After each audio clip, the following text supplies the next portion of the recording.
Jupiter, la géante qui dévore les mondes. Jusqu'où peut-on survivre? Au milieu du vide cosmique, bien au-delà de Mars, une ombre gigantesque flotte dans les ténèbres. Elle apparaît lentement derrière les vitres d'un vaisseau solitaire. D'abord minuscule, puis immense, puis terrifiante. Jupiter. Une planète si colossale qu'elle pourrait engloutir plus de 1300 terres à l'intérieur de son volume. Un monstre gazeux, entouré de tempêtes éternelles, de radiations mortelles et d'éclairs capables d'illuminer des continents entiers. Le vaisseau dérive lentement vers elle. Les alarmes commencent à clignoter. Les capteurs s'affolent. Devant l'équipage, des nuages gigantesques tourbillonnent comme des océans vivants. La célèbre grande tache rouge tourne lentement dans l'atmosphère de Jupiter. Une tempête si immense qu'elle pourrait avaler notre planète entière. Et pourtant, ce n'est que la surface du cauchemar. Car sous ces nuages se cache un monde où la pression écrase le métal comme du papier, où les vents dépassent les 600 km/h, où l'hydrogène devient liquide, puis métallique. Un monde où aucun humain n'a jamais mis les pieds. Une question surgit alors. Jusqu'où pourrait-on survivre dans Jupiter? Quelques secondes? Quelques minutes? Ou absolument pas? Aujourd'hui, nous allons descendre ensemble dans l'enfer de la plus grande planète du système solaire. Avant de continuer, abonne-toi à la chaîne Galaxies et Planètes, laisse un like, un commentaire. Une expédition sans retour, une plongée vers l'abîme cosmique. Le voyage commence maintenant. Depuis des milliers d'années, Jupiter fascine l'humanité. Les Romains lui donnèrent le nom de leur dieu suprême, roi du ciel et maître de la foudre. Et lorsqu'on observe cette planète aujourd'hui, ce nom semble presque évident. Parce que Jupiter n'est pas une planète ordinaire, c'est un titan. Avec un diamètre d'environ 143 000 km, Jupiter est tellement grande que si elle était creuse, toutes les autres planètes du système solaire pourraient tenir à l'intérieur. Mais ce qui rend Jupiter encore plus étrange, c'est qu'elle n'a probablement pas de véritable surface. Contrairement à la Terre, vous ne pourriez jamais atterrir sur Jupiter.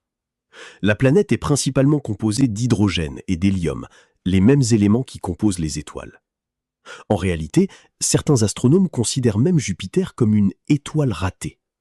Si elle avait été environ 80 fois plus massive, elle aurait pu déclencher des réactions nucléaires et devenir un second Soleil. Autour d'elle gravitent plus de 90 lunes. Certaines sont plus fascinantes que des planètes entières. Europe cacherait un immense océan sous sa glace. Io est le monde le plus volcanique connu. Ganymède est même plus grande que Mercure. Mais malgré cette famille gigantesque, Jupiter domine tout. Sa gravité est monstrueuse. Elle agit comme un gardien cosmique capable de détourner des astéroïdes ou de les attirer vers la mort. Et puis, il y a son atmosphère. Des couches infinies de nuages colorés s'étendent sur des milliers de kilomètres. Des bandes oranges, blanches et rouges balayées par des vents supersoniques. Au cœur de cette folie tourne la grande tache rouge. Une tempête vieille de plusieurs siècles, peut-être plus ancienne encore. Sur Terre, les ouragans disparaissent après quelques jours. Sur Jupiter, certaines tempêtes survivent pendant des générations humaines. Et les éclairs, ils sont gigantesques. Certains seraient 1000 fois plus puissants que ceux de notre planète. Imaginez un ciel entier en train d'exploser. Mais malgré son apparence magnifique, Jupiter est un piège mortel. Son champ magnétique est le plus puissant du système solaire, après celui du Soleil. Il capture des particules radioactives capables de tuer un humain en quelques heures seulement. Approcher Jupiter, c'est déjà risquer la mort. Mais y entrer, c'est autre chose. Le voyage commence à des centaines de millions de kilomètres de la Terre. À travers le hublot du vaisseau, le Soleil n'est plus qu'une étoile brillante dans l'immensité noire. Le silence du cosmos devient oppressant. Il n'y a ni vent, ni son, ni vie. Seulement l'obscurité. Les jours passent, puis les semaines, puis les mois. Et lentement, Jupiter apparaît. Au début, elle ressemble à une simple sphère pâle. Mais chaque heure qui passe la rend plus immense, plus menaçante. Comme si le vide lui-même était en train de céder devant sa présence. L'équipage observe en silence. Personne ne parle. Parce qu'à cette distance, l'esprit humain commence à comprendre quelque chose d'effrayant. Jupiter n'est pas juste une planète. C'est un monde capable de détruire tout ce qui s'approche trop près. Les instruments du vaisseau commencent déjà à détecter les radiations. Des particules invisibles frappent la coque métallique à des vitesses proches de celles de la lumière. Des alarmes retentissent, les écrans scintillent. Le champ magnétique de Jupiter perturbe les systèmes électroniques. Puis, la planète remplit entièrement le hublot. Les nuages semblent vivants. Des vortex gigantesques tournent lentement comme des yeux monstrueux. Et quelque part, sous ces couches infinies, se cache un enfer que personne n'a jamais vu. Le vaisseau plonge. Au début, tout semble calme. Les couches supérieures de l'atmosphère de Jupiter sont froides, presque paisibles. D'immenses nuages d'ammoniac flottent dans une lumière dorée et étrange. Mais cette tranquillité est un mensonge. Très vite, les turbulences commencent. Le vaisseau tremble. Les vents frappent la coque avec une violence incroyable. 300 km/h, puis 500, puis davantage. Sur Terre, un tel ouragan raserait des villes entières. Ici, ce n'est qu'une simple couche atmosphérique. Des éclairs gigantesques illuminent soudain l'obscurité. Pendant une fraction de seconde, des montagnes de nuages apparaissent autour du vaisseau. Puis tout redevient noir. Les pilotes tentent de stabiliser l'appareil. Impossible. Jupiter ne possède pas de sol pour ralentir la chute. Le vaisseau continue de s'enfoncer, toujours plus profondément. La pression augmente brutalement. Sur Terre, notre corps est adapté à une pression précise. Mais ici, chaque kilomètre transforme l'atmosphère en étau invisible. Les parois métalliques commencent à grincer. Les joints se déforment. Les écrans explosent sous les surtensions électriques. Et puis, viennent les radiations. Même derrière plusieurs couches de blindage, elles traversent lentement le vaisseau. Les cellules humaines commencent à être détruites. L'ADN se désintègre. Les organes cessent progressivement de fonctionner. Avant même d'atteindre les profondeurs de Jupiter, un être humain serait probablement déjà condamné. Mais imaginons que notre technologie soit assez avancée pour résister. Imaginons que le vaisseau continue sa descente. Alors commence la véritable horreur.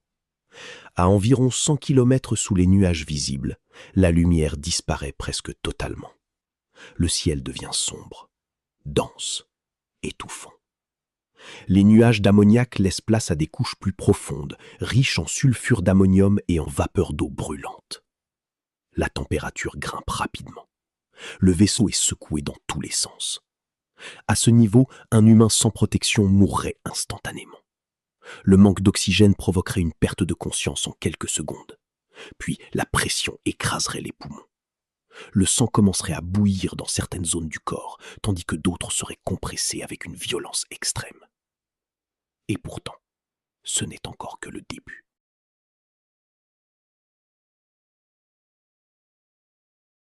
Plus bas, la pression devient des dizaines de fois supérieure à celle de la Terre, puis des centaines de fois, puis des milliers. Le métal du vaisseau commence à se plier. Les moteurs s'éteignent. À travers les vitres, il n'y a plus rien à voir. Seulement une obscurité gigantesque, traversée par des éclairs bleus. La descente continue. Et soudain, quelque chose change. L'hydrogène gazeux devient liquide. Il n'existe aucun océan visible, aucune frontière claire. Simplement une transition progressive vers une matière de plus en plus dense. Le vaisseau flotte maintenant dans un monde impossible. Un océan d'hydrogène liquide, chauffé à plusieurs milliers de degrés. Ici, la pression dépasse l'imagination humaine. Des millions de fois la pression terrestre. Même les matériaux les plus résistants connus aujourd'hui seraient pulvérisés. Le vaisseau craque. La coque se déforme, comme une canette écrasée sous un pied géant. Puis, vient la dernière couche connue, l'hydrogène métallique. Un matériau étrange que l'on ne trouve presque nulle part ailleurs dans le système solaire.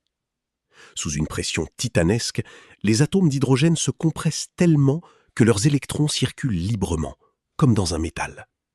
Un océan conducteur immense, brillant, surnaturel. C'est probablement ici que naît le champ magnétique monstrueux de Jupiter. Mais aucun humain ne pourrait voir cet endroit. Parce qu'avant même d'y parvenir, le corps aurait cessé d'exister depuis longtemps.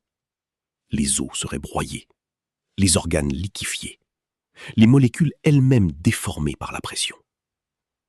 Dans Jupiter, il n'y a pas de mort héroïque, seulement une disparition progressive dans un monde qui ne tolère aucune forme de vie. Et pourtant, le mystère continue plus profondément encore. Sous l'hydrogène métallique se cacherait peut-être un noyau solide. Ou peut-être pas. Les scientifiques débattent encore aujourd'hui. Certaines théories parlent d'un noyau rocheux plus massif que plusieurs terres réunies. D'autres suggèrent qu'il pourrait être partiellement dissous dans les profondeurs de la planète. La température au centre de Jupiter dépasserait probablement 20 000 degrés Celsius, plus chaude que la surface du Soleil. La pression y serait si extrême qu'aucune expérience humaine ne peut réellement la reproduire. C'est un royaume inconnu, un lieu que nous ne pouvons qu'imaginer. Et c'est peut-être cela qui rend Jupiter si fascinante.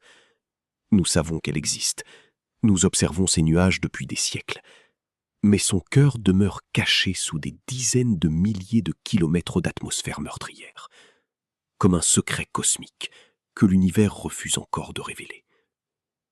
Pourtant, malgré sa violence, Jupiter joue aussi un rôle essentiel dans notre existence. Sans elle, la Terre aurait peut-être disparu depuis longtemps. Grâce à sa gravité immense, Jupiter attire ou dévie de nombreuses comètes et astéroïdes qui pourraient menacer les planètes internes. Mais elle est aussi une dévoreuse de mondes. En 1994, les astronomes assistèrent à un spectacle terrifiant. La comète Shoemaker-Levy 9 fut capturée par la gravité de Jupiter, puis déchirée, fragmentée, avant de s'écraser sur la planète à plus de 200 000 km/h. Les explosions furent si puissantes qu'elles laissèrent des cicatrices sombres visibles depuis la Terre, des impacts plus grands que notre planète entière. Et Jupiter continua simplement de tourner, comme si rien ne s'était passé. C'est cela, Jupiter. Une force cosmique tellement immense qu'elle transforme les collisions planétaires en simples cicatrices passagères. Un géant qui protège parfois la Terre, mais qui pourrait aussi modifier l'équilibre du système solaire à lui seul. En observant Jupiter, l'humanité contemple quelque chose de vertigineux. Une planète née il y a plus de 4 milliards d'années. Un monde ancien, violent, magnifique. Peut-être l'objet le plus terrifiant du système solaire après le Soleil lui-même. Et pourtant, malgré toute notre technologie, nous restons incroyablement fragiles face à elle. Quelques kilomètres sous ces nuages suffiraient à nous tuer. Quelques heures près de ces radiations pourraient condamner un équipage entier. Quelques secondes dans ces profondeurs effaceraient toute trace de notre existence. Mais c'est justement cette immensité qui nous attire. Parce que l'être humain a toujours voulu regarder au-delà des frontières du monde connu, même lorsque ces frontières mènent à l'enfer. Un jour, peut-être, nos descendants flotteront autour de Jupiter, dans des stations gigantesques. Peut-être exploreront-ils ces lunes glacées. Peut-être découvriront-ils des formes de vie sous les océans d'Europe. Mais descendre dans Jupiter elle-même, c'est une autre histoire. Car Jupiter n'est pas une planète que l'on conquiert. C'est une force de la nature cosmique, un abîme vivant, une machine géante façonnée par la gravité et le chaos. Et lorsque notre vaisseau imaginaire disparaît finalement sous les dernières couches de nuages, lorsque les signaux cessent, lorsque l'obscurité engloutit tout, une vérité demeure. Dans l'immensité de l'univers, l'humanité n'est qu'une étincelle fragile, observant des monstres de plusieurs milliards d'années. Et parmi eux, Jupiter règne comme une divinité silencieuse au cœur du vide spatial. Une géante qui dévore les mondes. Une frontière entre la science et le cauchemar cosmique. Parce que Jupiter n'est pas une planète que l'on visite. C'est une frontière entre le monde connu et l'abîme cosmique.